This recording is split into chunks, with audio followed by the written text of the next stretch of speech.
Morning. Happy Independence Day. This song I learned from my father in Chicago at Wrigley Field. He taught me the same way his mother had taught him in Chicago at Wrigley Field. This will be accompanied by my good friend LaMichael Wilson in Memphis, Tennessee, on his piano.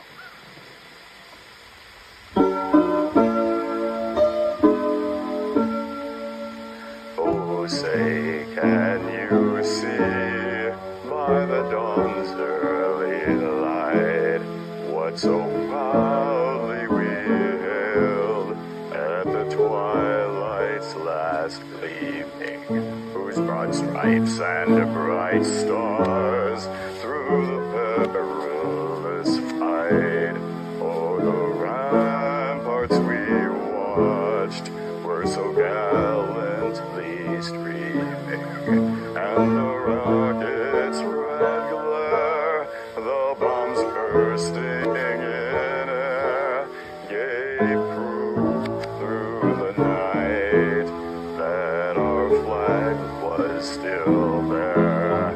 Oh, say as that star-spangled banner yet wave o'er the land of the free and the home of the brave.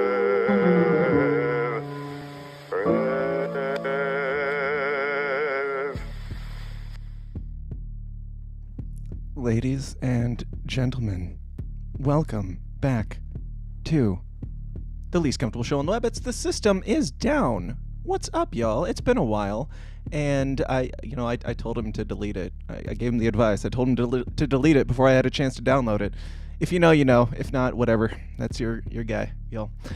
Yeah, we are gonna have a fun one today. It's the first live stream in a while, but you know, when Joe Exotic's team slides into your DMs and requests that you have on Joe Exotic's press secretary, you know, I'm all for fixing this shit, man. We got to convert Dave still here, but we'll get him there.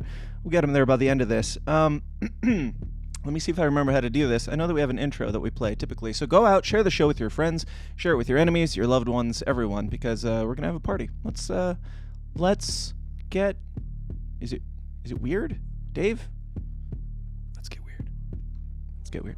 All I ask is, if we have to give these bastards our lives, we give them hell before we do! The tragedy of our day is the climate of fear in which we live. Talking about the Salomon Brothers building collapsing. I would ask the congressman to withdraw that comment and tell us that he didn't really mean that. Half of Trump supporters do what I call activist support. I don't know what I said. I did not have sexual relations with that woman. The Bible commands that certain people be put to death. Thieves or possesses weapons of mass destruction. 9/11 attacks were carried out by Al-Qaeda. Handle the truth! I remember that with that smoke! We are still here! We have to say yes to socialism.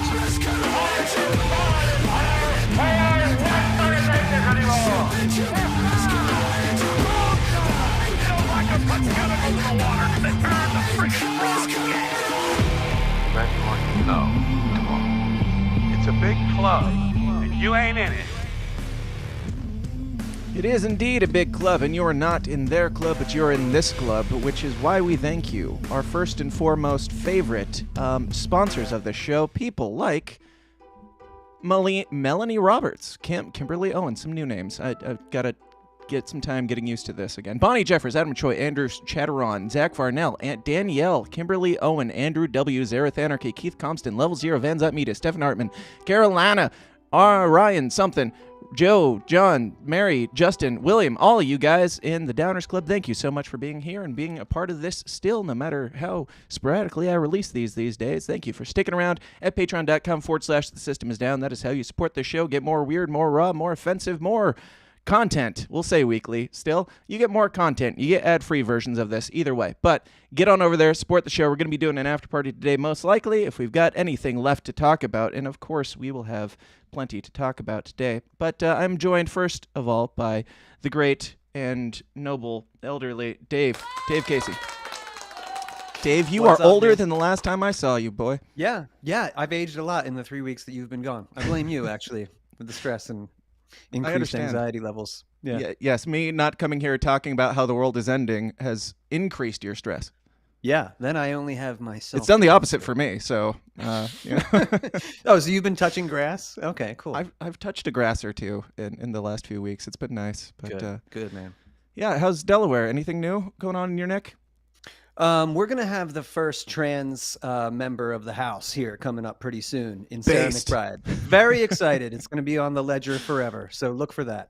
Mm-hmm. Coming straight back with it. Thanks, Dave. I'm not getting canceled right now. You're welcome. And we are joined by the press secretary of Joe Exotic's team, Mr. Michael Robison. How are you, sir? I'm good, man. Good to be here. Appreciate you guys having us on today. Absolutely. Like I said, we have much to dig into. I've been trying to get Dave on the Joe Exotic train for months now, and just in serious ways and joking ways. I've worked on like the Vermin Supreme campaign back in the day. I worked on the Jeremy Kauffman campaign. I might even work on other joke campaigns like Mike Tremont or others. But I'm thinking about you guys. I've been pushing for you guys just because, you know, the world is ending. We might as well at least have a good laugh at it. So go ahead. Any responses so far? You're a politician now, sir. Good. Here's the thing, and I'll show you this today, Dave. Is I think that Joe's actually a much more viable candidate than people think. You know, obviously when we talk about Joe running for president, everybody wants to go, "Are you serious? Like that Joe, like the Tiger King guy?" I'm like, yeah. I was like, what you got to understand is he's your all-American guy who built his life, built his business on the freedom of being an American, right? And, you know, at this point, we'll dig into this, obviously, but Joe's got nothing to lose. Yeah. I mean, the truth is, I think it's about time we put somebody up that's got nothing to lose. No status, no money, no home, no. I mean, like literally, it's literally baseline when it comes to everything for Joe. But I think people, the more they dig in, the more surprised they are that, man, Joe's probably more representative of America than just about any candidate sitting out there right now. Which isn't saying a whole lot because the bar has been set very low with these elitist pedophiles that are running our country at the moment. But Truth. So for question number one, are you serious? Dead serious, 100% serious.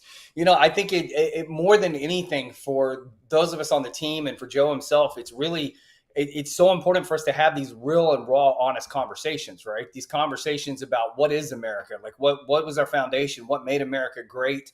You know, what is it going to take to get us back to that place again? I think that's another huge conversation because we're talking about, you know, today we saw inflation, you know, quote, drop, you know, to 3%. We're still double what we were, you know, in our last leadership in just a couple of years ago, but we're still light years ahead of where we used to be. You know, this country just basically is turning into for all intent and purpose, a socialist shithole where they're starting to garner, you know, building laws about thought crimes and all these sorts of things. And, you know, Joe's platform is 100% about take this country and give it back to the people.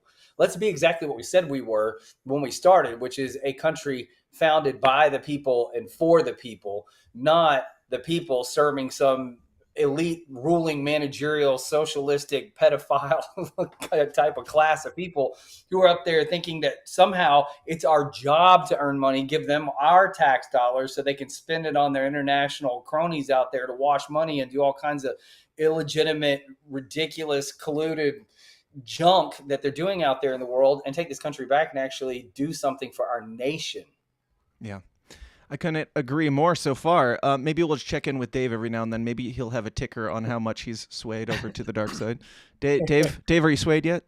Well, listen, dude, you kicked the show off with Mike Tremont singing. So like you already moved the needle without Mike even coming on. So that was a great move, first of all. So well played on that. And just honestly, Mike, you seem like a totally normal guy, man. In fact, you could probably run for office. Yeah, it's so concerning. Just the fact that he has a campaign manager like leads me to believe, okay, like you're at least taking this somewhat seriously. Like I do believe you so far. So far so good. I have been I appreciate swayed that. Listen, a bit. I have to say, because I saw, obviously you guys just had a conversation with Luke Rudowski, Yep. and I love Luke. I just think the world of Luke. But I mean, I even Luke. I mean, look, Luke's a cynic when he looks at all the guys out there. He's picking apart. He's like, hey, what's underneath this whole thing? And for Luke to come up and say, hey, why not? Let's go after Joe. I mean, that speaks volumes to me. I mean, I love Luke. I've worked with Luke some, so it's a big deal to me. I think people are starting to pay attention because the reality is, let's be real. Let's look at our candidates across the board, really, right? I mean, there's a bunch of us, and Joe being one of them in the category. Now, Joe's got more notoriety than most of the independents, libertarian type candidates who are out there running right now, just because he's got fame, on his shoulders. When you look at the establishment candidates who are running out there, I mean, the truth is that's exactly what they are. They're established candidates and they're politicians, or at least, billionaires, millionaire types who kind of fall into a different class of life. And in my opinion, and the opinion of our campaign, it's not really that representative of the average American. The working class American, the guys out there really working to pay a mortgage and raise their kids and keep gas in the gas tank and groceries on the shelf and those sorts of things. And I think there's a missing perspective. I think there's some really nice individuals out there, but even on the Democratic side, let's be really honest about the Democratic ticket. It's a shit show on a good day. Yeah. We got a dementia-ridden man sitting in the Oval Office right now trying to say he's going to run a second term. I don't know that he's going to be breathing at the end of a second term, much less I can't believe he's made it this far. I mean, nobody can believe he's made it this far. Let's be honest. Well, I mean, it just proves. And the Democrats seem to be really disappointed that he has made it this far, because now they have to own it.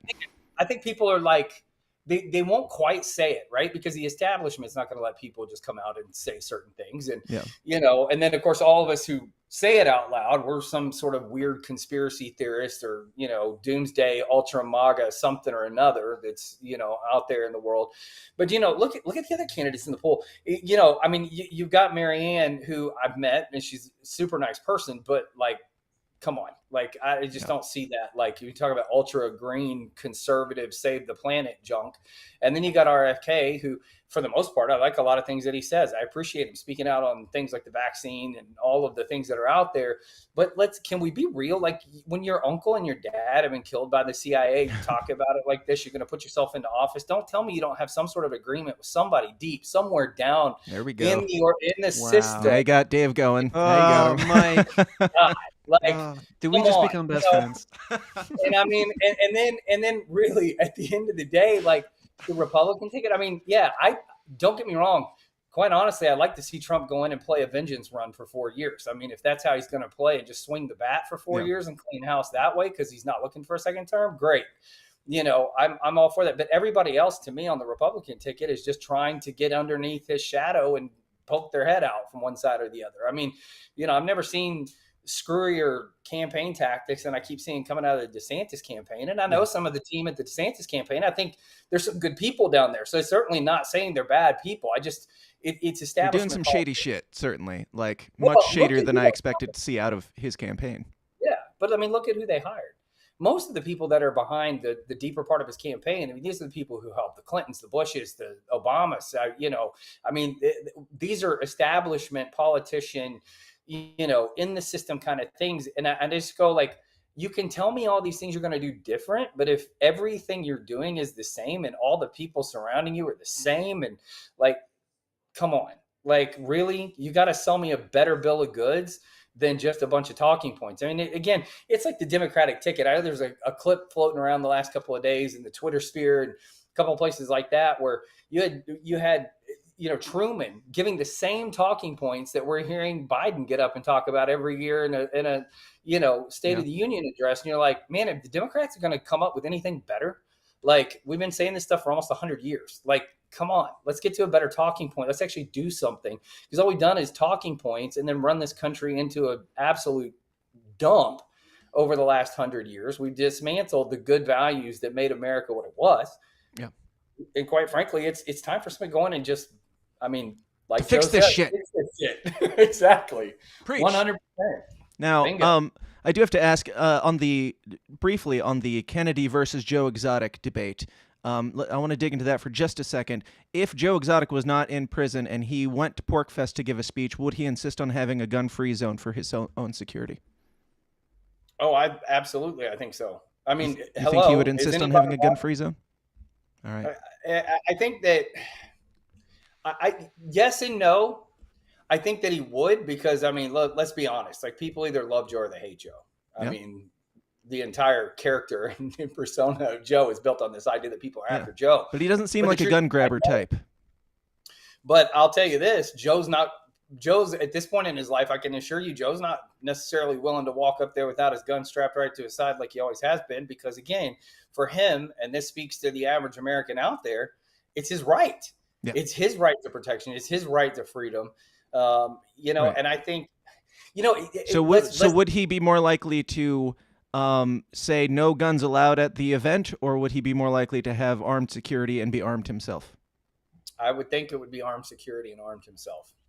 I feel pretty confident in answering that question. Then he's a step above Kennedy so far. It's interesting. One thing that Joe constantly, we talk about this a lot.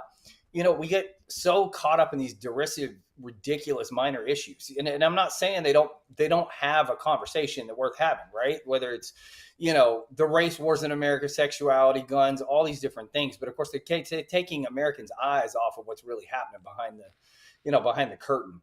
Who's pulling the levers and what's really happening, what levers are being pulled. And I think what you'd find with Joe is Joe going in there going, how are we gonna fix the economy? Let's screw the gun, strap your gun to your side. Let's talk about how we're going to bring the price of gas down and the cost of living down. And let's make this country a little bit more livable, so that maybe you can actually build some wealth and have an American dream instead of sitting around and talking about what used to be. Let's talk about what's going to be. And make it happen. Agreed for the most part. There is more to dig into there, and I want to get into more of the actual issues in a bit, but I do want to circle back a little bit to you. How you met Joe, where you come from. Like, as Dave pointed out, you seem like a surprisingly normal dude. Are you one of Joe's lovers? I guess you were a mega pastor at one point, according to the internet, and now you play with monkeys. What's your story? I find you fascinating already. Please tell it. Absolutely. So, yeah, I mean, everybody's always like, what do you do for a living? I mean, I've always kind of described myself as a serial entrepreneur for the most part, but I'm a preacher's kid, grandkid, great-grandkid, grew up in the South. Southern Baptist, conservative upbringing. So in a lot of ways, there's a lot of conservative things about me. However, I am married to a man, so that obviously kind of throws a whole wrench in that. Is it Joe Exotic? No, it's not Joe. Just checking. You never know with that guy. Joe's not in the wheelhouse of my type, but love Joe to death, but definitely not. So, Joe and I. So my whole life has always been building businesses, building nonprofit. I love it. I love the idea of building something. And honestly, when anybody says to me, this is crazy or impossible, I'm like, then give it to me. Let's do it. Let's show how we can make it happen. So part of that factor right there alone is why I come to the table for Joe. Just because when I hear people go, man, this is crazy, but I just go, you guys don't know Joe. You don't know who he really is. But since I was a kid, I mean, I'm the kid in kindergarten class that was taking home the class pet on the weekends, and animals have always just been a big part of my life. I went to school for veterinary medicine and actually dropped out because I was like, I don't want to be a doctor. It's not actually what I want to do. I just like animals, I couldn't figure out. I was like, I want to play with them and cuddle them. Like my dream was to be like Steve Irwin or Jack Hanna or those guys, I wanted to be out there adventuring the world. But then I found out, unless you get a TV show and get really famous, you're probably going to be broke and struggle most of your life, because these biologists who do this, they make no money. And I'm not cool with that either. So, I want to build a family. I want to have a life. So, I've done that. And currently I run one of the largest merchandising and screen printing companies in the country. It's a family business, and love and hate that. I mean, working with family, it brings its own interesting dynamics for sure. Yeah. But alongside of it, animals have always been there, which is how I know Joe. Just being in the exotics world specifically, because the exotics world itself, when you're talking about big cats and monkeys and all that kind of stuff, there's not very many of us around the country really who are deep in that side of it. There are people who get a pet this and a pet that every once in a while. I mean, I got a half dozen exotic animals in my own backyard that most people will never put their hands on or be anywhere near in their entire life. So, it's a big part of how we all kind of connect. So knowing Joe and watching Joe, not only before I knew him, but even after, and then all the way through these years of being in federal prison and just watching, I knew Joe before he was Joe Exotic. Like, I knew who Joe was before he was that guy that we've all seen on Netflix and everything. And what I love about Joe is that he's always been the same consistent person. What you see is what you get. So the crazy Joe that you do see is Joe. But what you don't see is the brilliant human who built an incredibly big and industrious animal park and a thriving business and a reputation of being really incredible at what he does. Because of course, for entertainment purposes, they had to make him look like a crazy man. It sells better on television, right? So, but yeah, I mean, that's just a little slice of me. I've got, like I say, I got a husband, I got 7 kids, I got 4 adopted kids, 3 biological kids from my first marriage, because I am that guy who I'm a preacher's kid. So I did all the right things. I got married, built a traditional family, and then you find out in life there are certain things that there are certain things that are choices. There are certain things that are not choices. There are certain truths, and there are certain deceptions in life. And, you walk through that. So here I am today, living the best possible life I could. Right on, man. I like it. Now, Joey Two Guns sends a fake super chat saying, 0 chance I can agree to share a video that starts with Mike Termont singing. Joey, you weren't going to share it anyway, let's be honest. If you guys have fake super chats, please send them in all caps, fake super chat if you have a question or anything, because YouTube doesn't allow us to monetize things because they hate you and they hate me and they hate Mike and they hate Dave. Phobes says, fake super chat, I wholeheartedly endorse Joe Exotic having access to the nukes. I agree. I trust him more than any of these other motherfuckers with the buttons. So, as sad as that may be, I trust him more. Yep. And it's funny. I've been asked. I got asked on Fox News here recently by Kayleigh McEnany. Actually, it was off the air. But how would you deal with Ukraine and Russia? Mm-hmm. I'm like, and she goes, "What about the nuke issue?" And I kind of brought this up. I said, Kayleigh, I said, if Joe had access to the nuke codes, the first bombs would drop right here on our own soil to get rid of certain people so that we could end wars around the world. I said, we would be nuking ourselves because we deserve it. We deserve Joe Exotic. Carole Baskin. We deserve Joe Exotic for president, and we deserve him nuking us. So you get what you deserve. Sorry. Better us than Russia or Ukraine or whatever. Yeah. So this campaign, is it? I mean, it's at least a little bit troll. It's got some humor to it. It's got some comedic value. Is it? Would you say it's more troll or more message? Do you honestly believe that Joe Exotic's he's a viable candidate to become president, or is it more about pushing a message and getting a troll in there? No, I think there's a chance there's a viable option here for Joe to actually be considered as a candidate. I mean, again, I just point back to think about the field of people and the public persona. They may not be looked at as Crazy Joe, for instance, right? But again, RFK is looked at by half of this country or more as a conspiracy theorist and a crazy man. You got Marianne Williamson, who they think rubs crystals and sits in her house and chants all day, which I know happens to not be true about Marianne, but that's the way the world sees her. And then we got Joe, the other Joe. I mean, don't need to say much more there. Yeah. The world's polarized about Trump. I think they're becoming more polarized with DeSantis. I just think that if people actually stop for a minute and they keep listening to what we're talking about in our campaign, they might actually have a moment where they go, there's a chance that if we just bring somebody that's completely on the outside of wealth, the outside of politics, the outside of the system, to come in and actually understand. I mean, we're talking about, in Joe's particular instance, we're talking about somebody who's actually been affected by the alphabet agency. So when I hear these other candidates talking about, we're going to go to Washington, we're going to eliminate this, I've had a number of conversations with Vivek Ramaswamy. I like Vivek. I feel like he's a decent guy, but when Vivek talks about, I'm going to go in and dismantle the system. Well, is it personal to you, and how are you going to do that? Because for Joe, it's personal. The DOJ, the USDA, I mean, all these alphabet agencies, the FBI, all of them, they are the ones who dismantled Joe's entire existence and put him in federal prison. Mm-hmm. And so for him, there's a reason, there's a purpose, but he understands it. It's not just an idea. It's reality. It's not a talking point or an ideology from a political party or some sect of thought. It's a literal reality for him. And when Joe talks about being able to have that right and freedom back to own your land, own your business, build your wealth, control your money, marry who you want, live where you want, carry your firearms, those things. Like, that is how Joe built his life. Like, it's real for him. Mm-hmm. And I look back and I go, yeah, you got successful guys. I mean, Vivek, again, decent guy. You got a guy who's built something, but he's a first generation immigrant kid who's probably not been toting around his firearms and farming his land and working hard to build his, business the way most Americans have to. Not saying Vivek didn't. I mean, he built a very successful biotech firm. But again, like, representative of the guy out there who's making $25,000 to $50,000 a year and just making life work, right? Yeah. And I think we've not had a candidate, we've not had a representative in any form of office in this country in a long time who truly actually understands that. Because even the young folks who end up in the Senate or Congress, I mean, they're handpicked. They're kind of groomed up and they're handpicked and they're placed. They're pawns on a chessboard, right?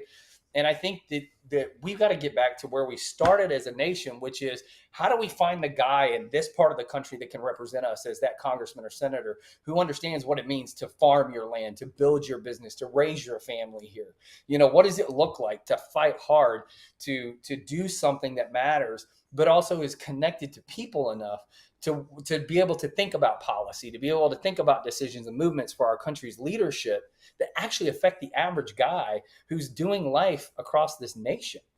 Because I don't think we've had any type of representative like that in a very, very long time in this nation. I really don't believe we have. I know in my lifetime it sure hasn't happened. And I've seen quite a few presidents in my 43 years. So, I haven't seen one in 43 years that looks anything like a representative of anything like normal America. They just seem like, that guy got elected. He's on TV all the time. Like, what do you frickin' do? It's fun. It's telling about where our country has gone to when we have Joe Exotic being the most rational, like the most normal person in the room to connect with the layperson, the flamboyantly gay handler of tigers that runs a reality TV shows and is currently in prison. He is the most equipped to connect with the common person over any of these other guys. But yeah. I do want to check in with Dave again. Dave, how are you doing so far? Well, you rethinking some things in life? I heard the first thing that I didn't love from Michael, though I understand your job. So I don't blame you for it, but I would tell this to anybody who's running for president on the libertarian ticket too, and I joke with them too, and they hate me for it, and it's fine. Yeah. But the last lie that libertarians tolerate is I can win. Right. So that's okay. That's your goal, that he could be a serious contender.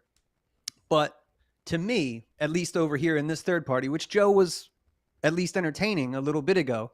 So he at least was entertaining the idea that he would not win the presidency if he was a libertarian. But yeah, I think we've kind of, at least our corner of the party, have come to the conclusion that, like, okay, this is the opportunity for us to lead the biggest messaging campaign we have the opportunity for in 4 years. And that's good enough at the national level for now. And I'm not taking, his, I'm sure he would be the most honest guy in the race. And I'm sure that he's a man of integrity and probably would connect with voters. George Bush, they said he would be the guy that they wanted to have a beer with. But at the end of the day, I think most normies, most people still have faith in the institutions. They still want somebody who wears that suit well, speaks properly. And I think that will be an uphill battle. But I am with you that he... Sorry, between Trump and Joe Biden, which one speaks properly to you, Dave? This is a valid point. This is the state of the game at the moment. I think that, yes, I hear exactly where you're coming from. And at the end of the day, Joe's not going to be disappointed if all he does is move the needle in the conversation, right? To at least get some Americans to go, wait a second, you're right. Those guys in Washington work for us. We don't work to fund them. Like, they serve at our pleasure. Like, I think, for me personally, and I'm lucky enough, I was raised in a classical education system. So I wasn't, educated in a public school system. I wasn't fed manipulated histories and ideologies on government, but rather just a direct, here's the Constitution. What does this mean? Here's how they applied it. Here's where they completely effed it up in that process. Here's where we should have never put in things like the Federal Reserve. Here's, all of these things. I learned that stuff. Few people are ever taught that in education now. And what that's led to, of course, is this ridiculous dialogue that's come out of our nation's leadership of we've got to protect our democracy. Our democracy is in danger. I'm like, it's a voting process. That's all our democracy is a voting process. We are a constitutional republic, a country for the people, by the people. Our rights are guaranteed under a constitution. They're not given by that constitution. They're given simply by our humanity. And for Joe, I think if he could just have that one part of the conversation be something that people go, maybe I wasn't taught the right thing. Maybe I don't understand how this nation was built, and I think because again, we tend to have these leanings back to like, oh, the Greeks and Romans and this and all this idea of republics and democratic, whatever, this, that, and the other. It's like, we did something different. Nobody did. We built a country that let people determine how it's led and what we protect. And we have to protect it ourselves. We're not just sitting back. And this is where we've gone to as a country. We're not just sitting back waiting on those guys to get drafted or sign up for the armed forces so they can go fight a war for us anymore.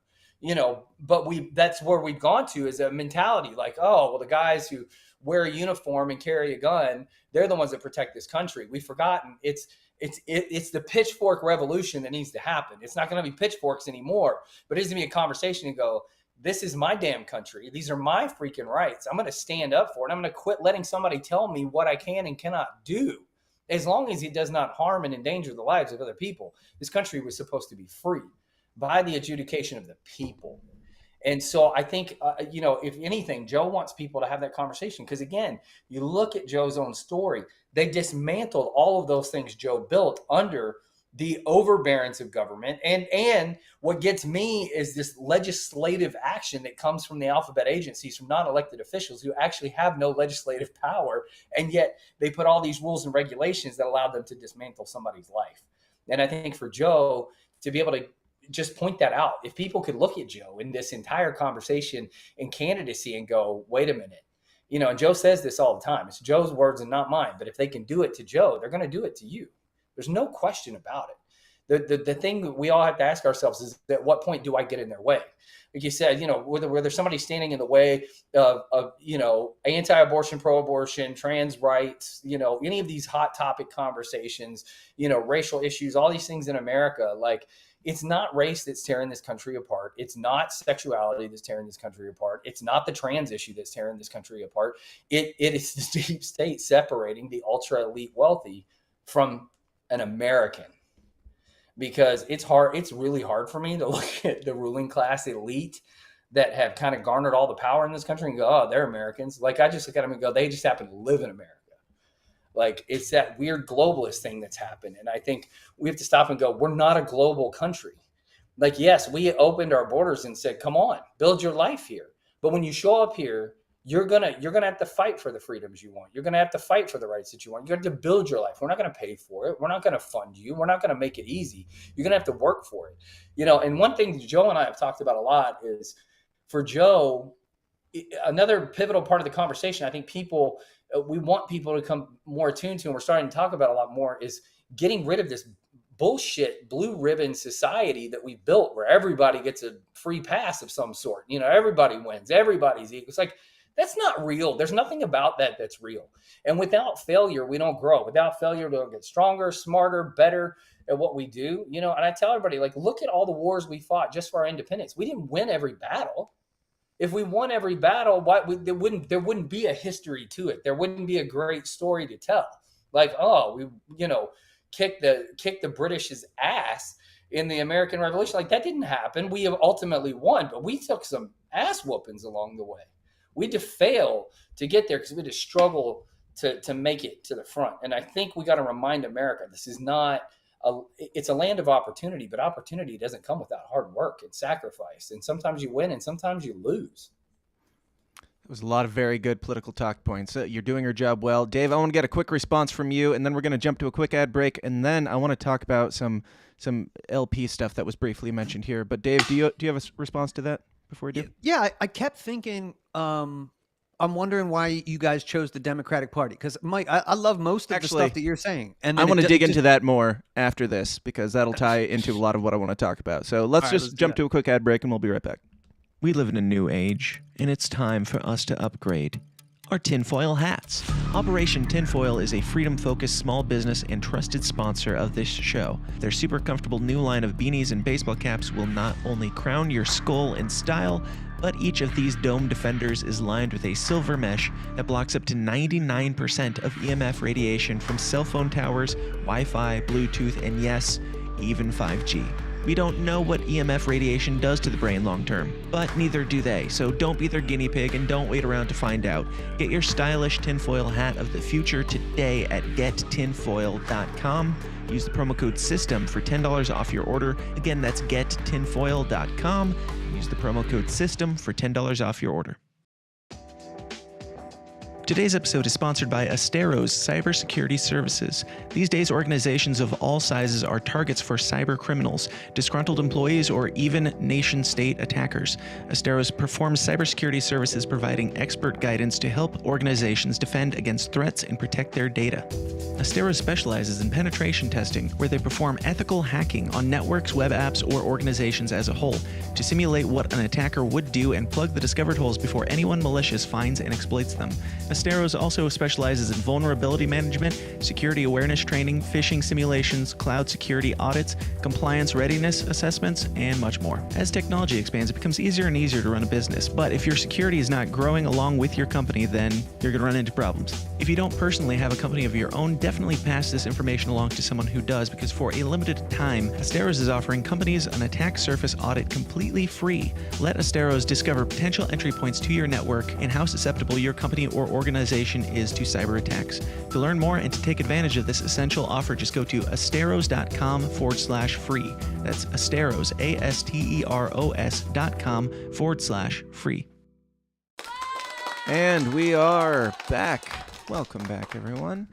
And where we left off, we were starting to get into, Dave, you were asking about why the Democratic Party. And real quick, before you do, I've said this to Dave lots of times, and people on the show have heard it, but I know Michael probably doesn't know my stance.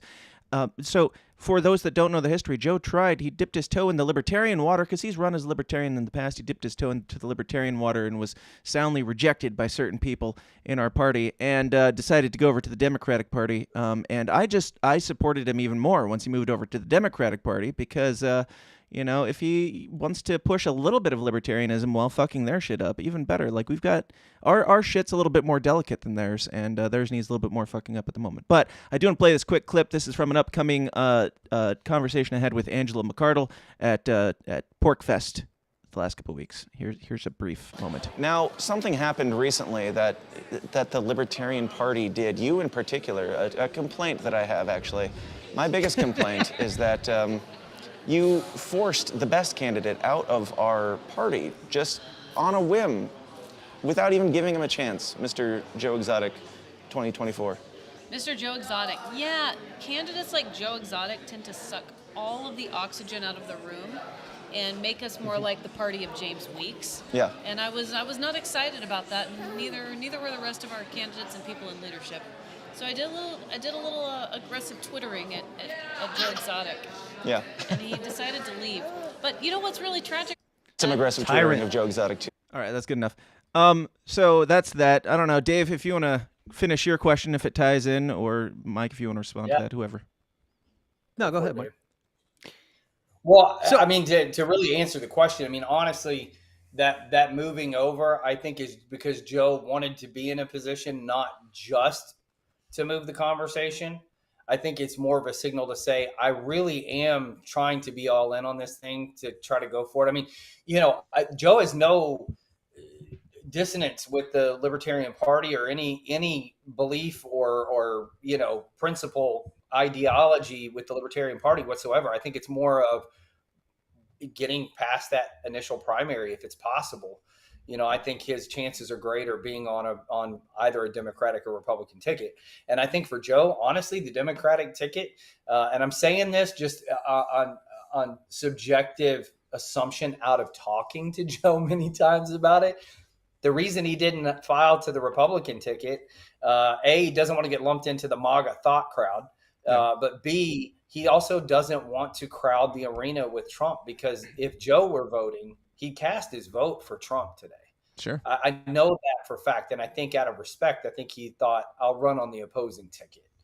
So I think it's definitely a more simple thought process, because it's certainly not an alignment with most Democratic National Convention ideologies for Joe by any stretch. I mean, So the reality is did Joe leave the Libertarian Party, or did the Libertarian Party leave Joe?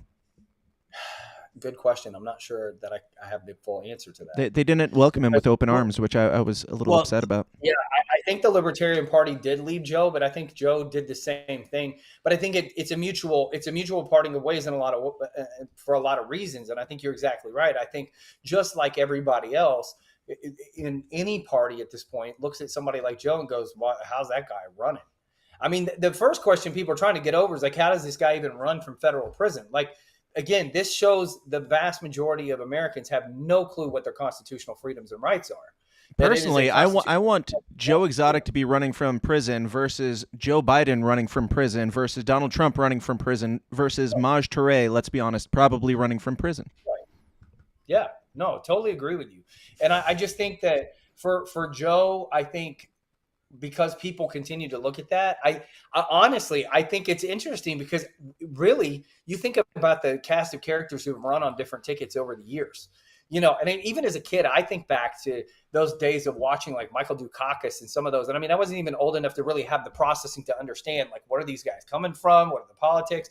What I do remember is what places like SNL made out of somebody like a Michael Dukakis. And you think, they had to be characters. You know, it's interesting because over the years, you know, they used to just rail Ross Perot. You know, now looking back as an adult, I'm like, damn, I wish that guy had been president. I think there are a lot of things to be better in this country, you know, for who he was and what he did. And I happened to live for a season of my life in Texarkana, Texas. So I saw a lot of things that Ross Perot literally did with his actual life and his money to make places better in this country. So it's an interesting thing because I think people look at all these cast of characters over time. They don't take them seriously because, again, and you said this, there is a vast majority of Americans who are just willing to live within their comfort zone. So if you're not willing to put on the red tie or the blue tie and the suit, you know, today you don't put your American flag pin in, you put your damned Ukraine pin in your lapel because that's, you know, woke and based or whatever you want to call it, you know, and sell out to some other nation that's screwing us all over. But, you know, it's an interesting thing that we've fallen into these comfort zones. Like if you don't look and sound and feel and taste like a politician, you must not be capable. Like, when did we start believing that lie? Because again, go back to those people who founded this country. I mean, and the truth is, were they all squeaky clean or great men? No. Some guys were a little nutty, a little crazy, a little off the edge. You know, you look at some of these things, you look at the way they interacted with each other.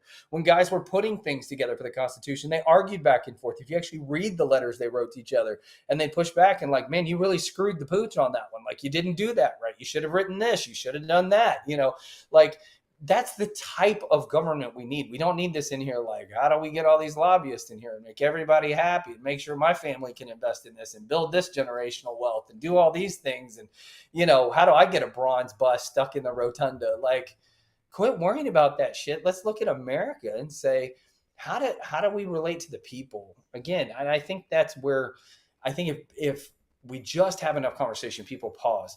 And I think the number one question most Americans need to be asking is, how do we put somebody in leadership in this country that's like me, that's like you, that's like us, who understands and who gets what it takes to just live life?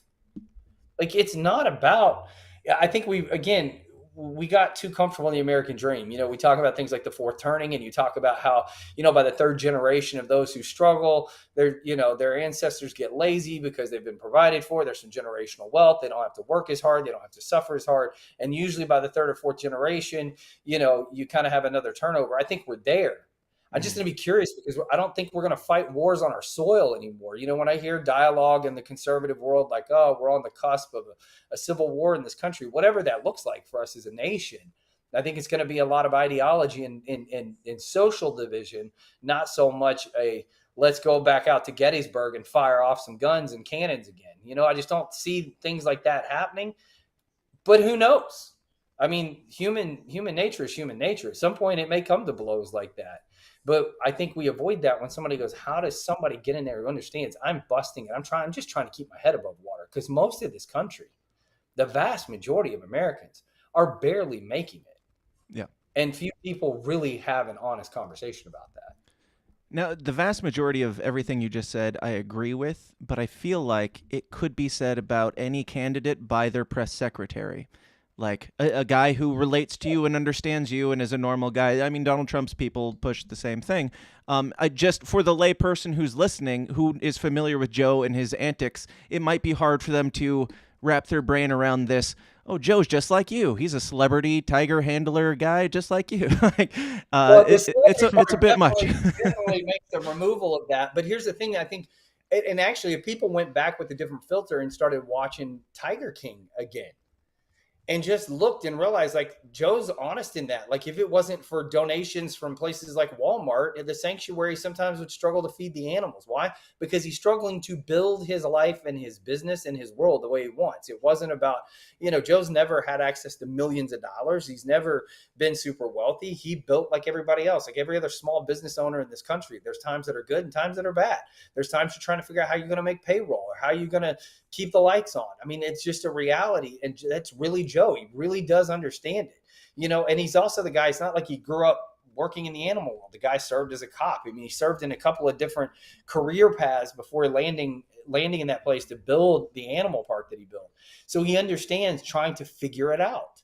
He came out of your typical lower middle class family. He didn't come from money. He didn't come from privilege. He didn't come from anything special. He's just a normal guy in middle America who built his life.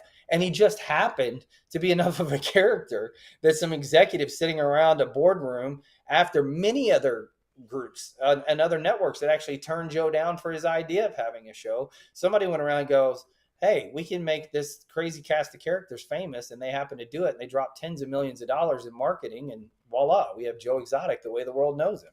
Yeah, you might have had a strike in there against Joe as far as Dave goes, because we've called out Mike Tremont for being a former cop. Dave, do you have any thoughts? Well, that definitely did. I was like, as soon as he said that, I was like, okay, Tremont and Exotic, couple of cops, just run those guys. We could do that. Yeah, I had a couple of thoughts, man. You said at some point in there, and yeah, this is from you, like that, and I wouldn't have guessed this, but he would vote for Trump if he could.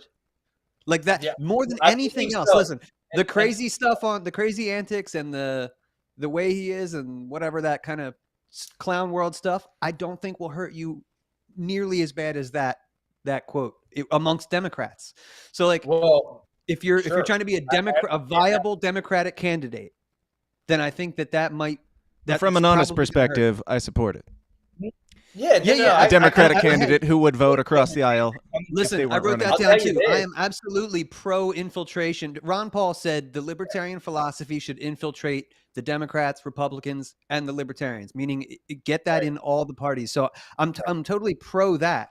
But the last thing that you said, something about, like people need a president that they can kind of relate to or something like that, like an average person. I don't know, or an average Joe, no pun intended. I don't know that I think I want somebody, like I saw Kamala Harris speak the other day and it was just like the worst thing, like the most remedial shit. So I just think I want my elites, if they're going to rule over me, to at least be impressive people. Like that would be, And Joe Exotic is still more impressive than all of them.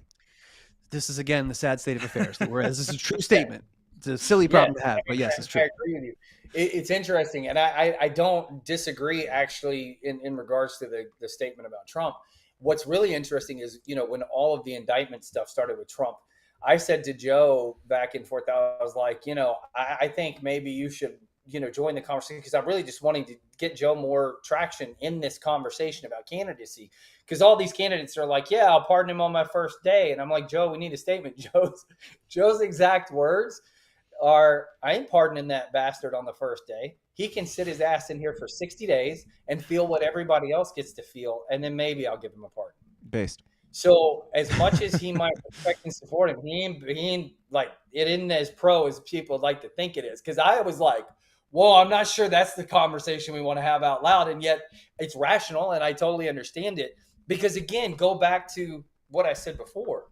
What candidate have we seen in modern history who understands what it's like? Joe is now almost 3 weeks into solitary confinement. for no reason other than the Department of Justice is trying to keep his mouth shut. Mm. So he's literally shouldn't be in there. He's on a wrongful conviction. We got all the proof and affidavits and everything that all the guys who put him in there committed perjury. It's a railroad deal because there were lobbyists involved and millions of dollars floating around to pass a law that Joe was in the way of. And you got all the people who, and this is where the non-politician part of Joe I love, but this is where it's hard for somebody that's not a politician or a bureaucrat, for instance, is how you play chess. So when he played up against all these bureaucrats, like a Carole Baskin, who knows how to put all the pieces in the right places and knows how to talk about it, where Joe just goes, fuck you, fix this shit, and puts it out there and just calls it like it is. It makes it easy for the bureaucrats to target somebody like that. That's what they've done with Joe. That's what they're doing with Joe on a consistent basis. And it's ridiculous. And that's why I think that if nothing else, I mean, gosh, if we didn't do anything else in this campaign, but open people's eyes to what a shit show the Department of Justice is and what a messed up, 2-tier or 3, as Jack Posobiec said, because I actually agree with Jack, there's probably a 3-tiered system because you got the people nobody cares about, you got the protected class, and you got the hated people, right? And it's how you're targeted or just completely ignored by the Department of Justice. But Joe's a great example of that, because the truth is, if Joe kept his mouth shut, he wouldn't be sitting there today. Yeah. But you've got a whole system. You've got a Department of Justice who's got a 98% conviction rate, and on their record, they're not going to hear Joe's appeal until they get outside of statute of limitations, because the proof is there that their own damn agents are the ones who colluded and did a bunch of corrupt things to make sure that the testimony wasn't admitted for Joe's innocence, and that the testimony that was used to convict him was absolutely inaccurate, false, and caused a bunch of guys to commit perjury. And so you've got all of these different things, and you've got literal recorded video proof and signed affidavits of all this perjury, and the Department of Justice is like, yeah, we're not looking at it. I mean, his appeal case has been sitting for 14 months and nobody's touched it. Like, why does the Court of Appeals not look at that case? Because if they look at that case, they're going to have mud on their face and they're not going to touch it. And that's the state of our country. Yeah. I mean, sitting there on the idea of committing murder, the person's still walking and breathing, doing just fine. Joe did not exchange money, and he's certainly smart enough not to pay a former crackhead, $3,000 to go off somebody, and that's not. I mean, it's just the whole narrative's absolutely nuts. Number one, and yet our own president's son, we got video and all kinds of literal crack in the White House. Look, I mean, I've had possession of the entire contents of that stupid hard drive of Hunter's for like 2 years. I've been looking at this stuff for 2 years. There's no question where it came from, who it is, and what it's about.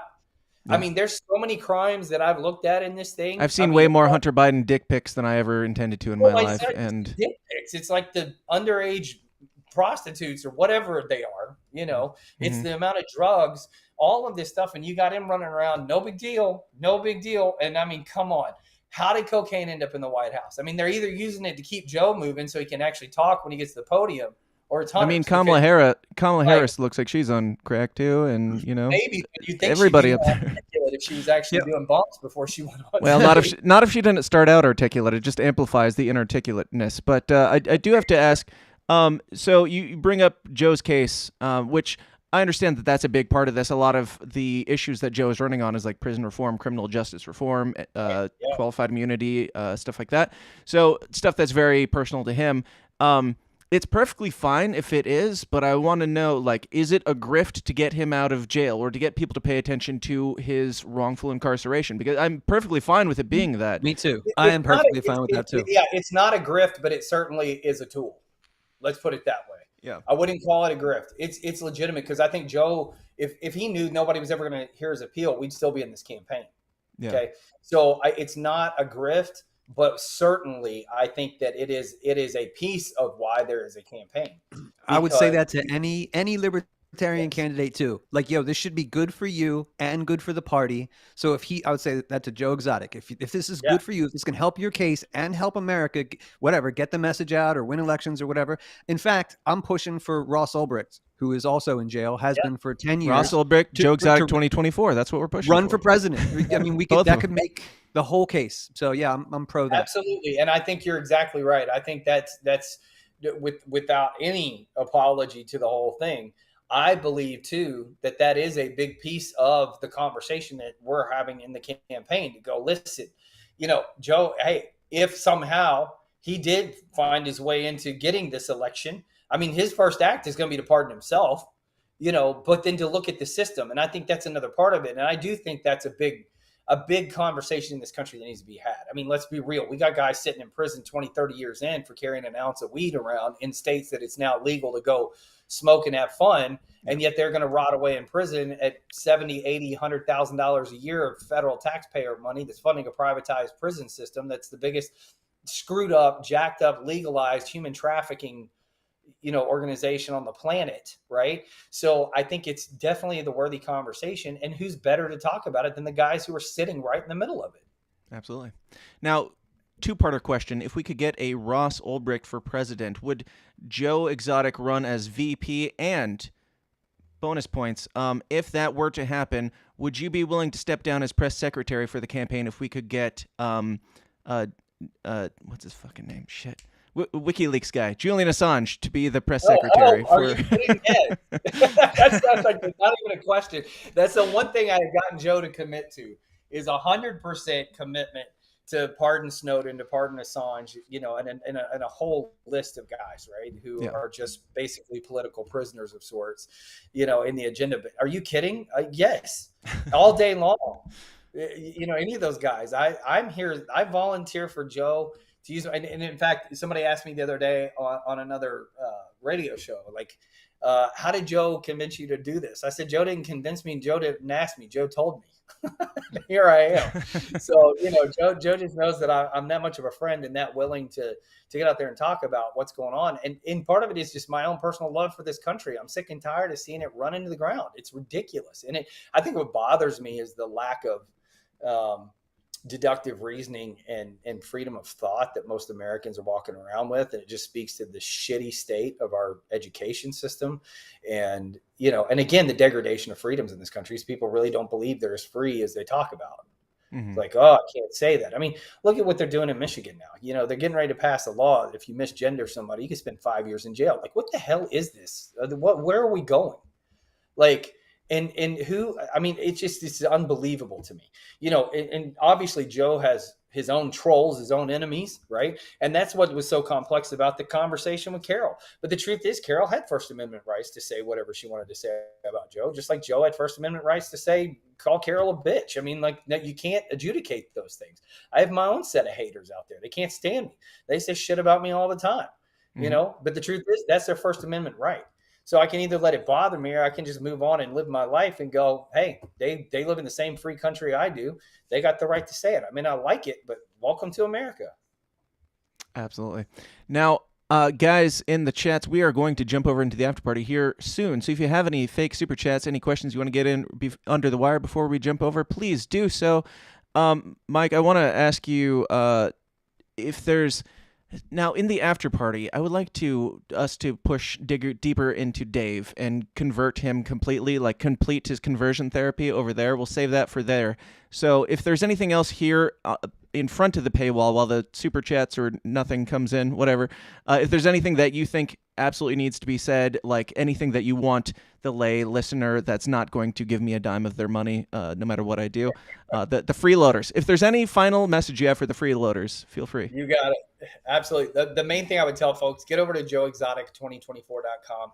Check out more about Joe, about the campaign, but specifically get over to joeexotic2024.com/evidence, because I think it's really important for people to actually understand, because they got all this narrative about Joe, these stories about Joe, to actually get in there. There's 200 plus videos and documents and all kinds of things that explain why we are so adamant about Joe's innocence and why it matters, why Joe's so passionate about being in this conversation as well and doing some things that are going to make a difference in this country. So joeexotic2024.com.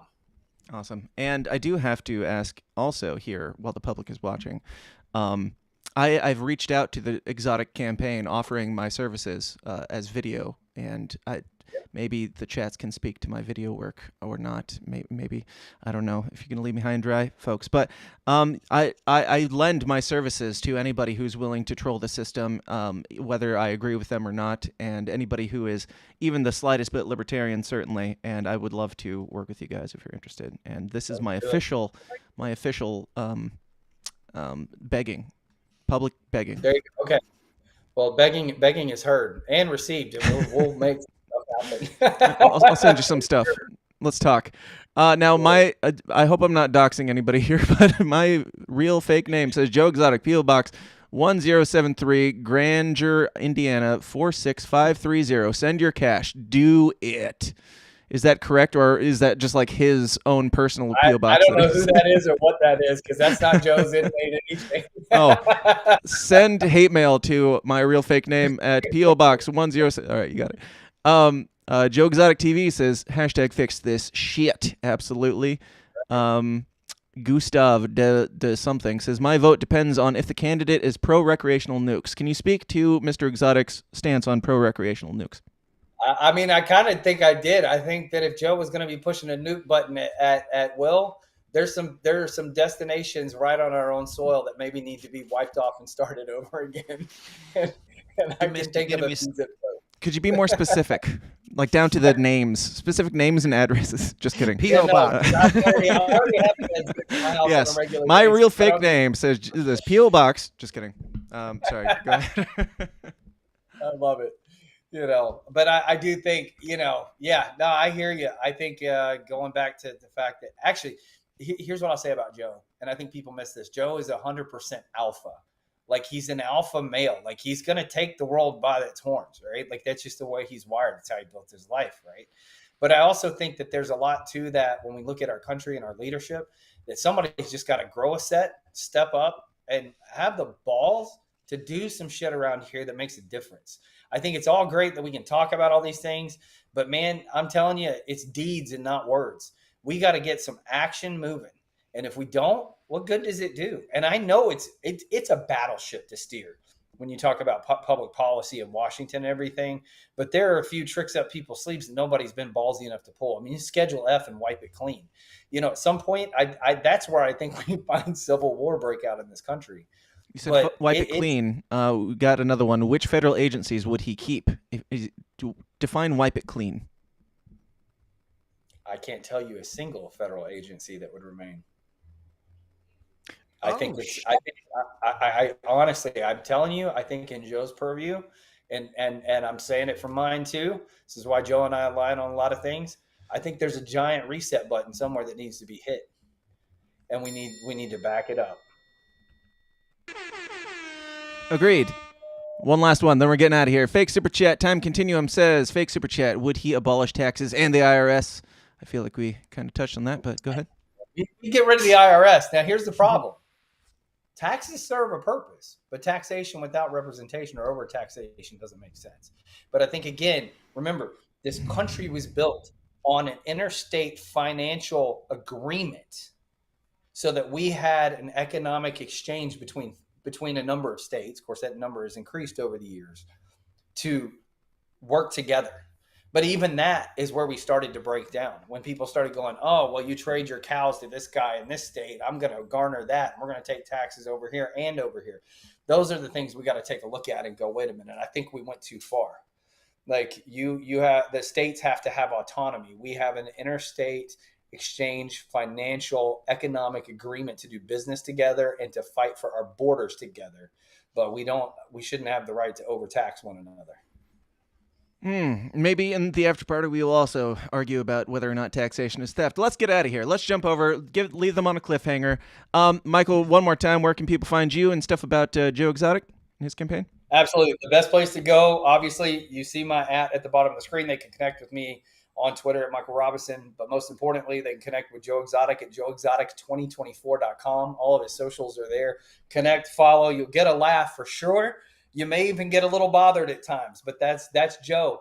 He wants to spur the conversation, make you think for a minute, and he wants to be here to serve people and serve the country.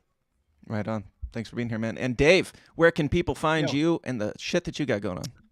Yeah, just want to say, Michael, good to talk with you, man. I think I prejudged Joe Exotic's press secretary. I've been saying. Yeah, no, not Joe Exotic, the press secretary that would come with Joe Exotic. I'm like, this is just a normal guy who could probably run for office himself. And Joe is definitely lucky to have you, dude. And the same thing that I think is appealing about RFK is appealing about Joe Exotic. Anything that can make the Democratic Party just a little bit less malevolent Make them is squirm. good. Just steer that a little bit, man. Plant some seeds. They're gonna hate you, but that means you're probably doing something right. And keep up the great work. And follow me on Twitter, Dave versus Goliath, and Dave versus Goliath on YouTube. That'd be great. Rad. Awesome, Dave. We'll get you there. Dave, before we leave, on a scale of 1 to 10, 10 being Joe Exotic all the way, being possibly even his next husband, and 1 being Mike Termott for the Revolution, where do you land now? Oh, man. 5. All right. 5. We're halfway there, you guys. I'm just in the middle, just trying to hold off both of these things. Everybody, thank you for being here for this fun party. We're going to keep the party going in just a moment. Please join us at patreon.com/The System Is Down in the Downers Club, where we will get even saucier and convert Dave full gay, full Joe Exotic, and possibly make an honest husband out of him.